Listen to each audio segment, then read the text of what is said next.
Well, hey, you guys, welcome back to the Longevity Vet. I'm Dr. Kevin, and I'm glad you're here.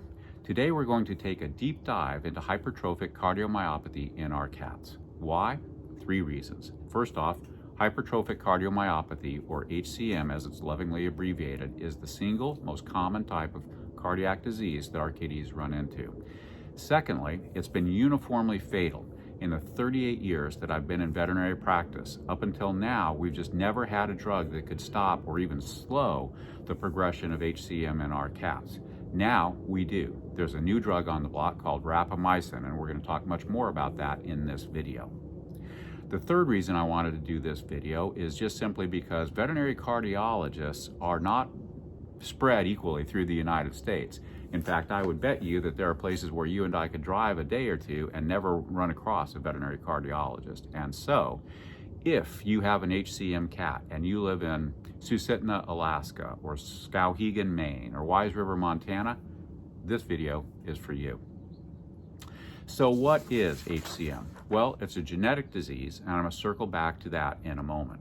But it's a genetic disease that causes marked thickening of the chambers of the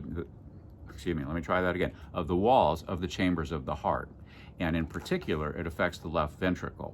So I took the liberty of copying a page out of an old textbook here, and on your left, you can see this is a normal cat heart. You can see how thin the walls of the heart are here. And then this is the representation of a cat with HCM, and you can see how markedly thickened the lower chambers of the heart, the walls of the ventricles are. And the significance of that is threefold. First off, as these ventricular walls thicken, logic would tell you the volume of those chambers shrinks. I mean, the walls are increasing in size, and so the chamber has to decrease. And so the first thing you will see with HCM is that your cat's heart is not pumping as much blood per contraction as it normally would. That figure is called stroke volume. And so the first thing we see with HCM is decreased stroke volume, or the amount of blood that is pumped from the heart with each contraction. The second thing that this ventricular thickening does is it screws with the anatomy of the heart valves. And these heart valves are very thin, almost paper-like structures, and they are responsible for keeping blood flowing from the heart out into the periphery. But if HCM affects them, then all of a sudden these heart valves become defective, creating that murmur that I spoke about, that I will speak about in this video. And so not only does HCM reduce stroke volume, but it also makes every heartbeat less efficient by screwing with the heart valves. The third thing it does is that the thickening of the ventricular walls creates turbulence in the blood flow. Under normal circumstances, the blood flow from the ventricle ought to be like you and me using a garden hose. But because of the thickening of the heart, the blood in there just churns around, becomes much more turbulent. And what happens is that pisses off the platelets. And when platelets get pissed off, what's the first thing they do? They trigger a clotting cascade. And so these HCM kitties are very prone to forming blood clots in their left ventricle, which then pass through that defective valve down into the aorta, which is the big blood vessel that supplies the lower half of the body with blood. And they travel along until they come to the point where that aorta, that big thick aorta, divides into 2 smaller femoral arteries that supply each of the legs, and then those blood clots get stuck there. That's known as a saddle thrombus, and if you see a saddle thrombus in a kitty, you'll see 3 different things. First off, you'll see a kitty who's excruciatingly painful. This is just one of the most painful diseases that we'll run into. Secondly, you'll see a cat who can't use their hind legs. They simply drag them along. And unfortunately, the third thing you'll many times see is death, because once saddle thrombus has been in place for any period of time, veterinarians like me have a hell of a time trying to solve that. So, who gets HCM? Well, as I mentioned, it's a genetic disease, and so the poster children for HCM are typically Maine Coons and Sphinx cats. And in both of those cases, you can do a genetic test, a blood test, to determine whether these cats have the genes for HCM that will cause problems for them down the road.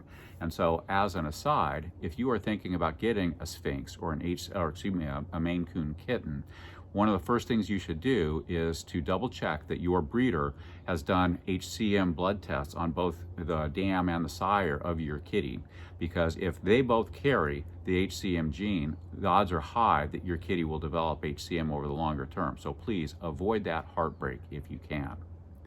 Other breeds that are very commonly affected by HCM are Persians, the short hair breeds, and ragdolls. But let me be clear, any breed, any cat breed can develop HCM, so you're never completely safe. So how do we diagnose HCM? Well, honestly, most times at home, you will never notice that your cat has HCM, because HCM can be a very slow-moving and progressive disease. So if your cat has early HCM, honestly, you probably won't see a single thing. But if your cat has more moderate, more severe disease, you will see the classical signs of heart failure develop. And by that, I mean a cough, moping around, not wanting to move very much, lowered appetite, and therefore some weight loss. And in really severe cases, you can sometimes see a bluish cast to your cat's gums instead of the nice healthy pink that we want.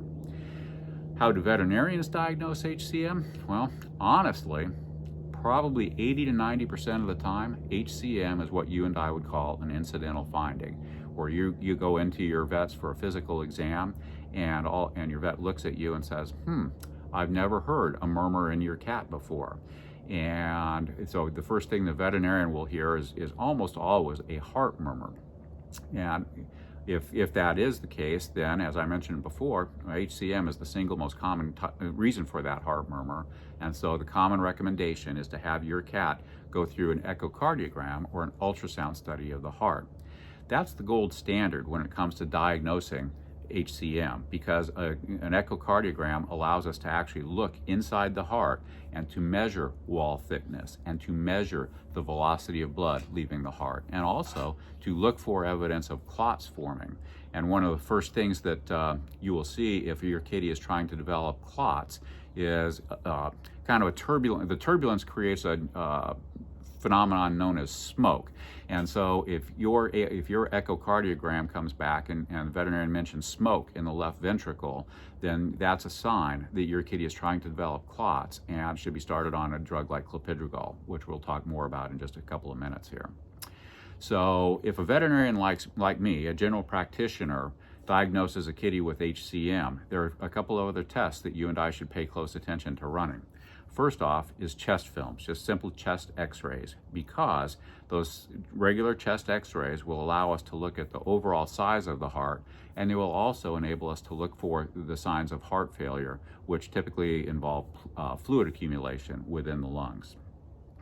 We should also do some blood tests on your kitty, and the reason for that is that HCM can create kidney problems in particular as the HCM progresses. And so I typically recommend the use of a complete blood count, a chemistry panel, and a urinalysis with the goal of assessing your cat's overall health, but in particular their kidney function. Another blood test that's important for us is a thyroid test, because hyperthyroidism is a common disease in kitties. And so as an aside, what you would see with that is increased appetite and increased activity. Little cats on speed is what hyperthyroidism calls. But as a result of that increased metabolic rate, hyperthyroidism can put a tremendous workload on your cat's heart. So you always want to check thyroid function if your cat has been diagnosed with HCM. The final blood test that I routinely recommend is called pro-BNP, although most folks just call it the BNP test. And the BNP measures the amount of stress that your kitty's heart muscle is under. And it gives you a numerical value. And so it's sometimes pretty expensive to go in for repeated echocardiograms to keep track of your kitty's HCM. And the pro-BNP blood values mimic the changes within that echocardiogram. And so it's a cheaper alternative for you to monitor your cat's progression through HCM as many times the BNP blood test. So let's talk about rapamycin for just a second. About 2 years ago, a veterinary company called Trivium came out with a study that showed that delayed release rapamycin tablets slowed the progression, or sometimes even stopped the progression, of HCM in about 2/3 of cats. Now, a couple of caveats. their study only involved 45 cats, so it wasn't very big, and they also limited study participants to subclinical HCM cats, not the cats in fulminant heart failure like I sometimes see in daily practice. But the flip side to that is this, and that is we have never, in my 38 years of veterinary practice, ever had a drug that I could look you in the eye and say slowed or stopped the progression of HCM in a majority of cats. Now we do. The other thing that's pretty cool about rapamycin is that it has been proven in other species to benefit heart function, especially dogs, and it's widely used as a longevity drug because it reduces cancer risk and also it reduces inflammation. Rapamycin was also shown recently to improve geriatric hearing loss, which is important to a 64-year-old veterinarian like me, and also to reduce the progression of periodontal disease. Finally, and here's a major plus for us kitty owners, and that is that rapamycin has been proven in other species to reduce the progression of chronic kidney disease, and it's actively being studied at Florida State and Ohio State universities, the vet schools there, to see if rapamycin can also benefit chronic kidney disease in our cats.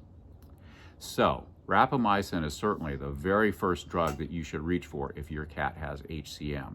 Now listen, I have a horse in this race because I sell rapamycin with your veterinarian's prescription or after doing a concierge consult with you. But you can find rapamycin in other places. And if your kitty is developing HCM, this is the very first drug that you should think about. Now, here's where we're going to talk about drug doses and the reason for using other drugs in HCM. And so you're going to see that I'm going to cheat. I'm going to look over to my left because this is a 20-minute video. I'm just a GP veterinarian. I'm not a YouTuber, and I want to give you some drug doses, and I want to be very specifically accurate to them. And so I apologize for this, but you are going to see me look down every once in a while. And so the first drug that many veterinarians place a kitty with HCM on is a drug called atenolol, A-T-E-N-O-L-O-L. And the reason for that is that atenolol reliably slows the kitty's heart rate and also reduces the kitty's blood pressure. And that's one thing I should have mentioned. In addition to the blood tests that I spoke about for diagnosing HCM, the reality is that any HCM kitty should also have their blood pressure taken. Why? Because HCM can create hypertension or high blood pressure in your kitty. And if so, we need to treat that before the hypertension creates blindness, creates stroke problems, or creates kidney disease. And so let me repeat that. Any HCM kitty ought to have a blood pressure reading done every 3 to 6 months. All right, so back to atenolol. Here's the deal with atenolol. The primary benefit is that it slows a kitty's heart rate.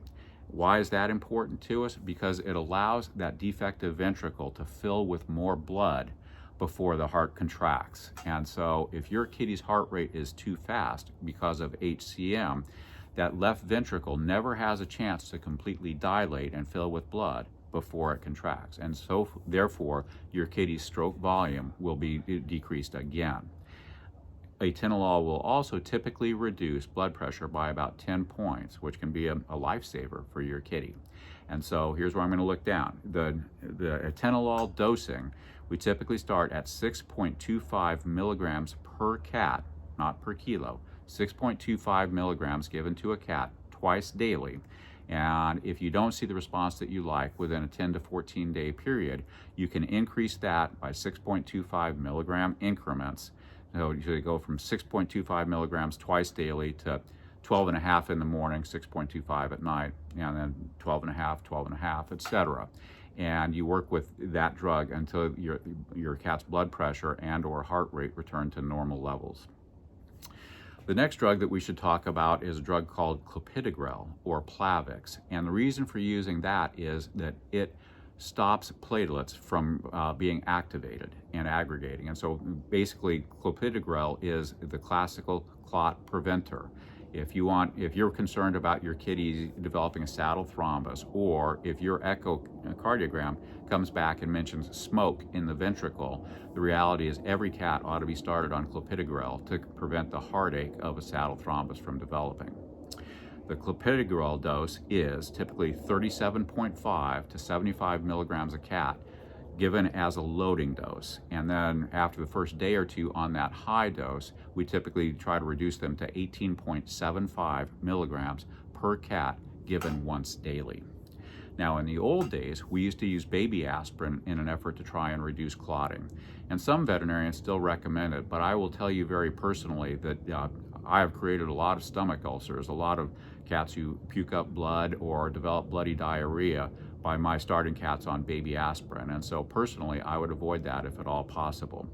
However, if you do choose to use baby aspirin or the clopidogrel is difficult for you to administer, the typical baby aspirin dose is 5 to 10 milligrams per cat orally every 2 to 3 days. And so let me repeat that, 5 to 10 milligrams per cat orally every 2 to 3 days. And so that is just a fragment of the typical 81 milligram strength aspirin, baby aspirin that you and I could buy at a drugstore. Moving right along, the next drug that we should think about is pimobendan, or vetmedin, which is the trade name for pimobendan. And the reason that we should think about that is that pimobendan is known to increase the strength of every heart contraction. So we talked about how atenolol can allow that ventricle to fill more fully. Let me try that again. And pimobendan simply helps that heart to go ahead and contract more fully, and therefore expel more blood. So it also will increase stroke volume for you. And the pimobendan dosing is 1.25 milligrams per cat, given twice daily. So you typically end up splitting a 2.5 milligram or a 5 milligram tablet down into halves or quarters, respectively. All right, moving on through the list of medications for the typical kitty with HCM. Next one is amlodipine, which is strictly a blood pressure medication. Remember, I told you that every cat with HCM ought to have their blood pressure taken. And if their blood pressure is high, if they're hypertensive, which typically means a blood pressure over about 140 millimeters for systolic, then we typically start these kitties on amlodipine, and the dosing there starts at 0.625 milligrams per cat. Let me repeat that, 0.625 milligrams per cat. We give that dose for 2 to 3 weeks, and then we can double it from there if we don't see the response that we'd like. But you typically don't want to give a kitty any more than about 2.5 milligrams per cat. Next drug in line is a drug called benazepril, which is an ACE inhibitor, and it's another drug that we use to reduce blood pressure and to help kidney function. And so I mentioned before that HCM has a tendency to screw with our kitty's kidney function, and one of the first things we'll see if your kidneys are being damaged by HCM is protein loss into the urine. And so if your kitty's urinalysis ever comes back indicating protein loss into the urine, we typically reach for benazepril as a drug to go ahead and both reduce blood pressure and to help minimize the loss of protein into your kitty's urine.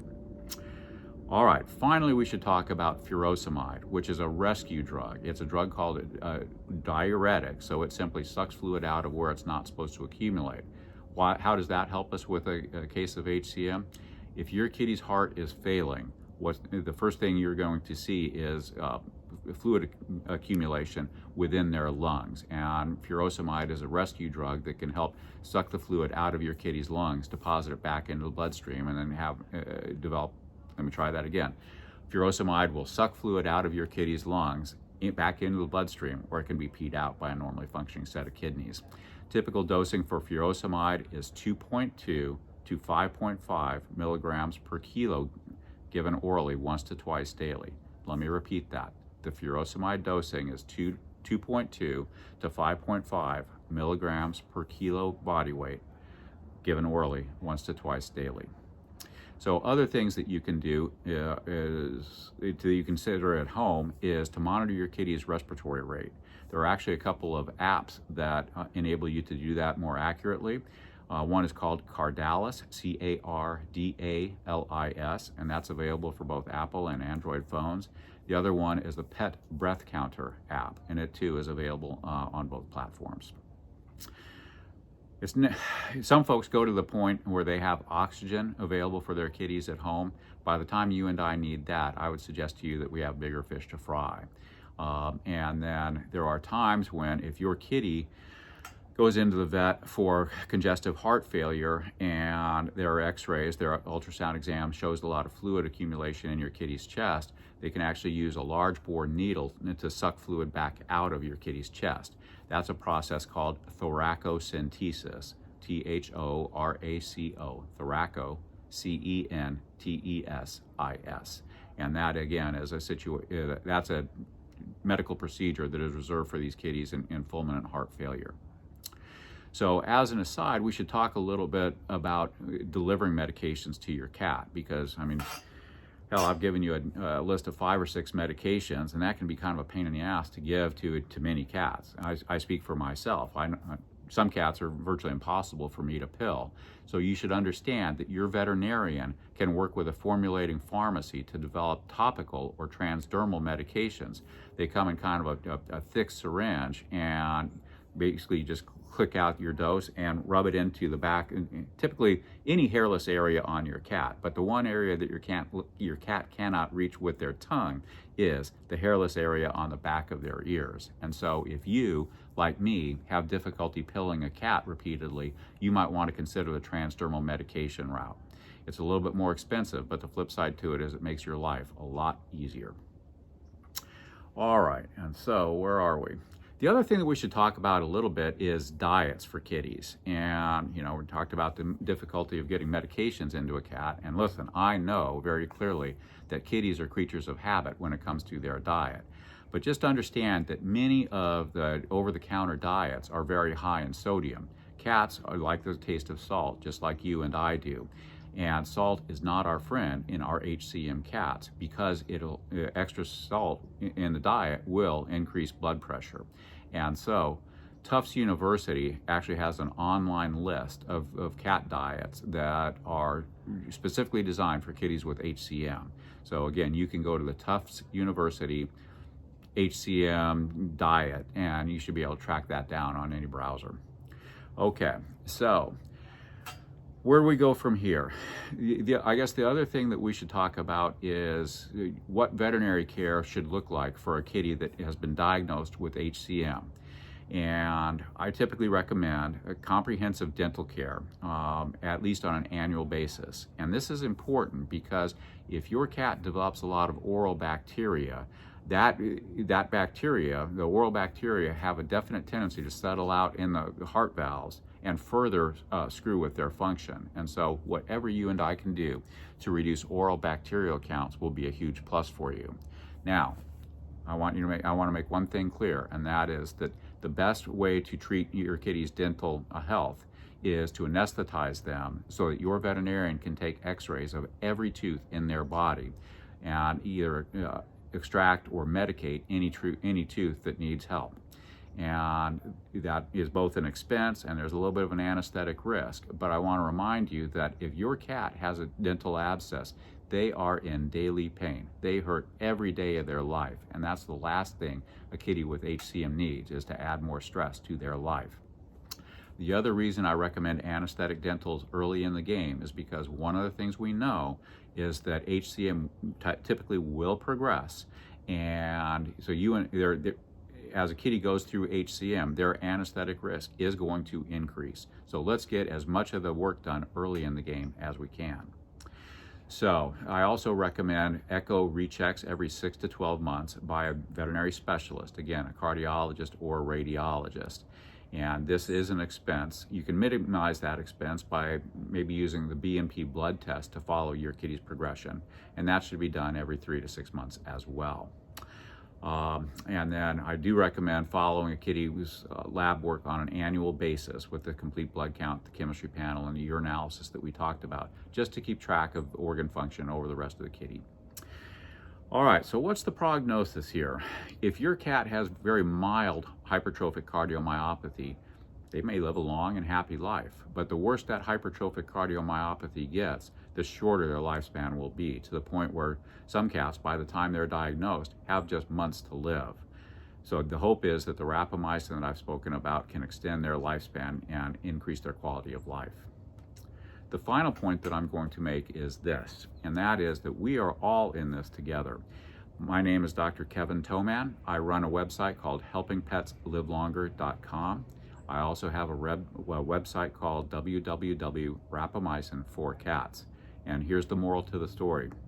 If I can help you, I will. So if you have questions about your HCM kitty, please email me. My email is found all over those websites, and so I'm not all that difficult to get in touch with, and I will help you if I can.